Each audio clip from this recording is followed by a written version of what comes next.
दोस्तों नमस्कार। अभी कुछ दिन पहले हमने पूरे देश में बड़े ही धूमधाम से भारत का 77वां गणतंत्र दिवस मनाया। हर तरफ तिरंगा लहरा रहा था, तोपों की सलामी दी जा रही थी और कर्तव्य पथ, जिसे कभी राजपथ कहा जाता था, एक भव्य समारोह का गवाह बना। टीवी चैनलों पर एंकर और एंकरानियां भारतवर्ष के गणतंत्र की गर्व गाथा बड़े ही जोशीली आवाज में सुना रहे थे।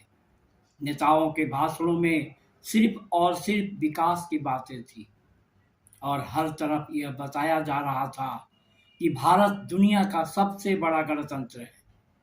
लेकिन सवाल ये है, क्या ये लोकतंत्र जमीन पर भी उतना ही मजबूत है जितना मंचों और परेड में दिखाया जाता है? क्या 77 साल बाद भी इस देश में सच में जन का राज है? क्या आज देश में अभिव्यक्ति की आजादी सबको समान रूप से हासिल है? पिछले 2 सप्ताह से देश के छात्र, सामाजिक कार्यकर्ता सड़कों पर हैं। क्या इस देश की पुलिस सभी वर्गों को समान रूप से प्रदर्शन की आजादी दे रही है? अरे नहीं भाई नहीं। जैसा आम आदमी कहता है, माल वही है, बस पैकेट बदल गया है। दोस्तों, गणतंत्र सिर्फ एक तारीख नहीं है, गणतंत्र सिर्फ परेड नहीं है, गणतंत्र सिर्फ झंडा फहराने का नाम नहीं है। गणतंत्र का मतलब होता है जनता के लिए जनता द्वारा जनता की सरकार, यानी जनता की सत्ता, जहां कानून सबके लिए बराबर हो, जहां गरीब और अमीर में फर्क न किया जाए, जहां जातिगत भेदभाव न हो, जहां इंसाफ ताकत नहीं सच देखकर किया जाए। डॉक्टर भीमराव अंबेडकर ने संविधान बनाते समय कहा था, राजनीतिक लोकतंत्र तब तक बेकार है जब तक सामाजिक और आर्थिक लोकतंत्र न हो। आज 77 साल बाद हमें खुद से ईमानदारी से पूछना होगा, क्या हमें सामाजिक बराबरी मिली? क्या हमें आर्थिक न्याय मिला? या सिर्फ हर 5 साल में वोट डालने का हक देकर हमसे चुप रहने की उम्मीद की गई?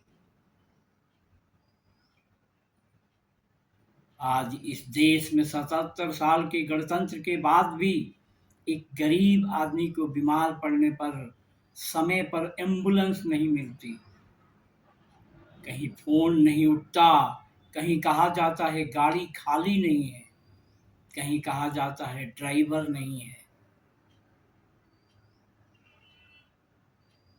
गरीब पिता अपनी बीमार बेटी को कंधे पर उठाकर मीलों पैदल अस्पताल ले जाता है। माँ अपने बच्चे को ठेले पर लिटाकर डॉक्टर की तलाश में भटकती है।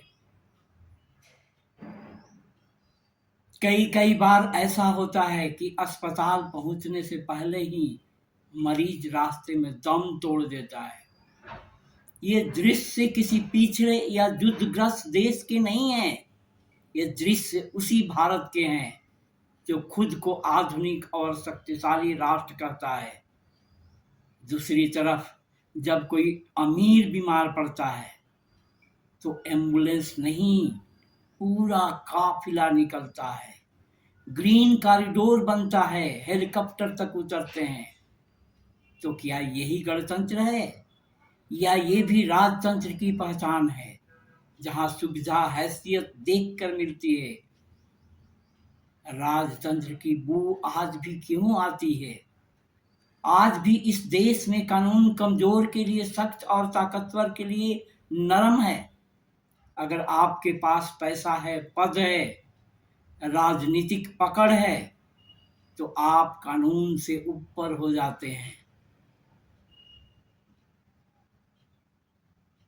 लेकिन अगर आप गरीब हैं, दलित हैं, महिला हैं, तो कानून आपसे सवाल करता है, आपकी बात पर शक करता है, अंकिता भंडारी हत्याकांड को आइए समझने बात का कर सबसे लेते आसान हैं तरीका ये है कि उत्तराखंड की उत्तराखंड की अंकिता पहाड़ियों में भंडारी मेन की। सिटी से थोड़ा दूर एक एक रिसोर्ट था, साधारण वनांतरा रिसोर्ट। परिवार इस की वनांतरा बेटी रिसोर्ट का एक मालिक था रिसोर्ट में अंकित आर्य, नौकरी जो कि करने नाउ वाली एक्स पेड लड़की, बीजेपी लीडर विनोद आर्य का उस बेटा पर है। दबाव कहानी बनाया शुरू होती गया है पौड़ी गढ़वाल की रहने कि वाली वह एक 19 साल वीआईपी की लड़की मेहमानों अंकिता को गलत भंडारी, एक तरीके से आम खुश परिवार की करे। लड़की जो कि होटल उसने मैनेजमेंट में मना कोर्स किया कर रही तो थी, उसके लेकिन जब पिता साथ की क्या नौकरी चली हुआ? गई तो उसे कोर्स बीच में ही छोड़ना पड़ा और फिर उसे 28 मार अगस्त दिया 2022 गया। को उसने ऋषिकेश के पास इसी वनांतरा आरोपी रिसोर्ट में सता से नौकरी शुरू जुड़ा की। था। सैलरी थी सिर्फ और सिर्फ सता 10,000 द्वारा रुपए। इस रिसोर्ट की रिसोर्ट लोकेशन पर बहुत तुरंत रिमोट थी, बुलडोजर यानी कि चला अंकिता दिया भंडारी यहाँ जाता सिर्फ है। काम नहीं करती थी, वो अपने रहने खाने और सुरक्षा के लिए भी मालिक अंकित इतनी आर्य पर जल्दी डिपेंडेंट क्यों थी, थी? और यही डिपेंडेंसी उसके लिए क्या जाल थी। बुलडोजर नौकरी न्याय के लगवाने के लिए बाद चला उसे समझ आने लगा था कि यहाँ कुछ तो या गड़बड़ है। उसने अपने सबूत दोस्त मिटाने के विष्णुजीत को लिए? व्हाट्सएप पे जो मैसेजेस भेजे वो दिल दहला देने वाले हैं। उसने अगर बताया कि उसके अंकिता रिसोर्ट में आने भंडारी वाले किसी वीआईपी गेस्ट को ताकतवर एक्स्ट्रा सर्विस परिवार से देने का होती दबाव बनाया जा रहा है। तो आप क्या सब जानते उसका हो कि होटल अंजाम इंडस्ट्री में ऐसा एक्स्ट्रा होता? सर्विस शब्द एक पर्दा है।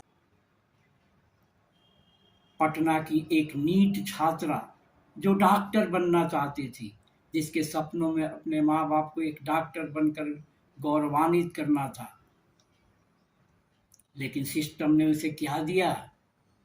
बलात्कार और फिर हत्या। ये सिर्फ एक अपराध नहीं है, ये उस व्यवस्था पर सवाल है जो बेटियों की सुरक्षा के बड़े बड़े दावे करती है लेकिन जमीन पर फेल हो जाती है। दोस्तों, थोड़ा उत्तर प्रदेश के उन्नाव केस को भी देख लेते हैं, जहां एक विधायक पर एक लड़की से बलात्कार का आरोप लगा। पीड़िता इंसाफ मांगती रही, लेकिन उसके साथ क्या हुआ? उसके पिता की थाने में मौत हो जाती है, परिवार पर हमले होते हैं, गवाह सड़क हादसे में मारे जाते हैं। क्या ये लोकतंत्र है या राजा की सल्तनत, जहां राजा के खिलाफ बोलने की सजा मौत है? उत्तर प्रदेश का वो दिल जला देने वाला मामला जहां एक दलित लड़की के साथ बलात्कार होता है, परिवार रोता रहा, गांव सन्न था, लेकिन रात के अंधेरे में पुलिस जबरन अंतिम संस्कार कर देती है। परिवार को उसको देखने तक नहीं दिया जाता। इसे आप संविधान का राज कहेंगे? अरे नहीं साहब, नहीं। यह राजतंत्र का सबसे क्रूर चेहरा था। आज भी इस देश में किसी दलित के मुंह पर पेशाब कर दिया जाता है, किसी की चोटी काट दी जाती है, किसी की चुटिया किसी द्वारा यह कहकर उखाड़ दी जाती है कि तू नीच है, किसी को मंदिर में घुसने पर पीटा जाता है। आज भी जाति तय करती है कौन सम्मान पाएगा और कौन कौन अपमान। फिर भी कहा जाता है देश बराबरी की ओर बढ़ रहा है। आज धर्म आस्था नहीं सत्ता का औजार बन चुका है। भीड़ तय करती है कि कौन देशभक्त है, कौन देशद्रोही। सवाल पूछने वाला गद्दार कहलाता है। क्या यही लोकतंत्र है? नहीं साहेब, हम इसे भीड़तंत्र कहेंगे। बाबा साहब ने संविधान दिया ताकि आखिरी आदमी को ताकत मिले, ताकि समाज बराबरी की ओर बढ़े। लेकिन आज उनका सपना सिर्फ जयंती और भाषणों तक सीमित रह गया है। उनके विचार आज भी सत्ता को असहज करते हैं।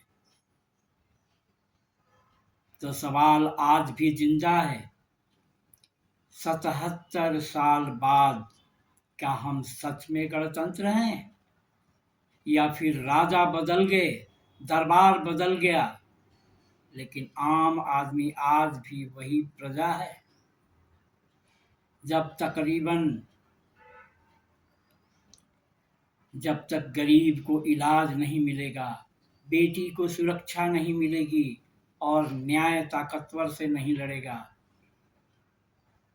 तब तक काहे का गणतंत्र? यह संवाद किसी पार्टी विशेष के लिए नहीं था, क्योंकि इन 77 सालों में किसी एक पार्टी की सत्ता तो थी नहीं। और फिर किसी ने सही कहा है, निंदक नीरे राखिए आंगन कुटी छवाए।